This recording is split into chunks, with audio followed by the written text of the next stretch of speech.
A routine traffic stop ends with an arrest for meth and fentanyl trafficking. And 1 in 5 Kentucky kids are now considered obese. I'm Jerry Scott, and this is the Mountaintop Daily.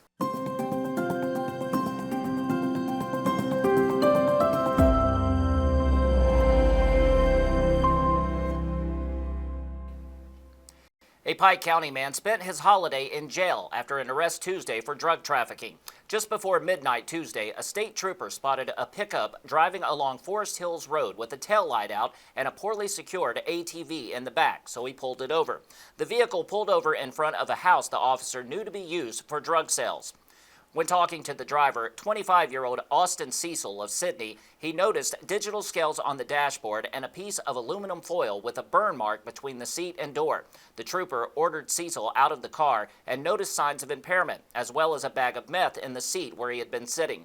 He also spotted an unnatural bulge in his visible underwear near his pelvic bone. Cecil tried to explain the bulge as body hair, but it turned out to be a bag of fentanyl. Cecil was arrested on enhanced trafficking of meth and fentanyl, possession of drug paraphernalia, DUI, and other charges. He remains in the Pike County Jail awaiting arraignment on Monday. New data on child well-being in Kentucky shows nearly 1 in 5 children ages 6 to 17 is obese, a trend that reflects a sharp nationwide increase since the 1970s. Terry Brooks with Kentucky Youth Advocates says the issue isn't simple, noting that while more children are going hungry, more are also struggling with obesity. He says solutions include improving access to affordable, nutritious foods, especially for low-income families, and strengthening food assistance programs like SNAP. Research shows schools that offer free meals to all students see lower obesity rates. But advocates say food insecurity, reliance on cheap, ultra-processed foods, and limited access to grocery stores all play a role. Experts also point to social pressures, including social media, which can affect kids' mental health and body image, further complicating the problem. Nearly 1 in 3 Kentucky children lives in a high-poverty neighborhood, putting them at greater risk for obesity and related health issues. Coming up after the break, Christmas may be over, but the 12 days of Christmas have just begun. We'll explore the meaning of it all when the Mountaintop Daily continues. But first, sports and weather. With Mountaintop Sports, I'm Dave Stanford. Mountaintop Sports once again wishes the Valley Elementary Boys D team the best of luck as they travel to Lexington this weekend for the 2025 KBC Elementary School State Championships. The Kentucky volleyball program announced the signing of outside hitter Morgan Geert on Wednesday. Geert joins the Wildcats with 2 years of eligibility remaining. Geert transfers to Lexington after spending the first 2 seasons of her career at Notre Dame, where she was named first-team All-AAC following the 2025 season and earned honorable mention AVCA All-America honors. She also served as team captain and was first-team AVCA All-Midwest region selection.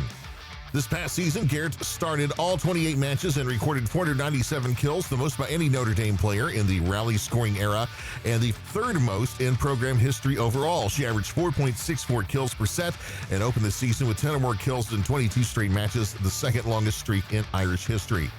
The 6'5" outside hitter, a native of Angola, Indiana, she was ranked the number 5 player nationally by Volleyball Magazine in 2023 and earned first-team All-State honors in Indiana in both 22 and 23. Geert is majoring in sports marketing. In football news, Kentucky senior offensive lineman Alex Wolschlanger has accepted an invitation to play in the 80th annual Hula Bowl set for January 10th, 2026 in DeLand, Florida. Wolschlanger started all 12 games at right tackle and in his lone season at Kentucky after transferring from Bowling Green State. He logged more than 830 snaps, recorded 21 knockdown blocks, and allowed just 1.5 sacks on the season. He graded at 100% on assignment execution and finished with an 82% technique grade. The 6'7", 311-pound lineman played 55 career games with 50 starts and was 2-time All-MAC selections at Bowling Green. He was also a 2-time academic All-MAC honoree and graduated cum laude. Kickoff for the Hula Bowl is set for noon Eastern at Spec Martin Memorial Stadium. For more sports coverage, visit mountaintop.news and click on the Sports tab. With Mountaintop Sports, I'm Dave Stanford.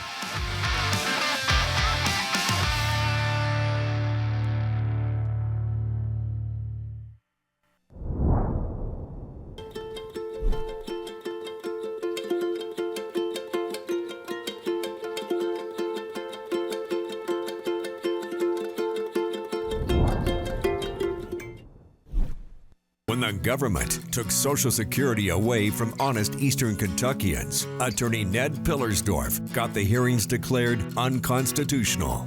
When the women guards were harassed at Little Sandy Jail, Ned fought back, securing a $1 million verdict at trial. And when the state tried to shut down Cordia School, Ned fought back and kept the school open. Attorney Ned Pillersdorf fights for the underdog, and he's ready to fight for you. Hey, it's Kristen, and at Appalachian Wireless, we love Christmas because we give the gift of savings and connection. Are you not sure what to give? Well, give them something that helps them stay connected and captures those moments that matter the most. Family is where you're valued and appreciated. And this Christmas at Appalachian Wireless, we value you. So come home, check the halls, and get connected with Appalachian Wireless. Visit us today in one of our many retail locations or find out more about the Tech the Halls promotion at AppalachianWireless.com. Because we are you, we are Appalachian Wireless. All of us are familiar with the carol, the 12 Days of Christmas, but what's lesser known is what the 12 Days of Christmas actually are. Sheldon decided to find out the meaning behind it all. The classic holiday song 12 Days of Christmas has more meaning than many might realize. Retired Pikeville Medical Center chaplain Randy Johnson reminded us Friday it hinges on a date referred to as Old Christmas. We are living in the heart of where Old Christmas is still popular.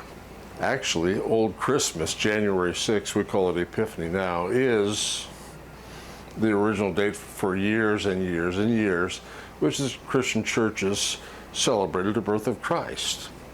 But 1582, calendar change, news travels slowly about things like this, and people are resistant, so it doesn't happen quickly.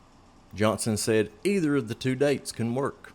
So just remember that both those dates are probably okay, but we live in one of the few places in the country that still considers Old Christmas at all. So on January 6th and in the days between, just remember, keep the Christmas spirit. Johnson said the song likely came about with the change to the new calendar as far back as 1582 and was a method for people to help them adjust. I think in some ways fabrication to help people adjust to the new day, the new Christmas, the new calendar. We had a big party on Epiphany last day, or the Old Christmas, so still alive and well in West Virginia, Southwest Virginia, Western North Carolina.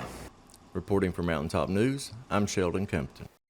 That will do it for this edition of the Mountaintop Daily. Be sure to check us out at 6 p.m. every weekday on Mountaintop TV, the Mountaintop TV app, and the Mountaintop News Facebook page. With your Mountaintop Daily, I'm Jerry Scott for Mountaintop News.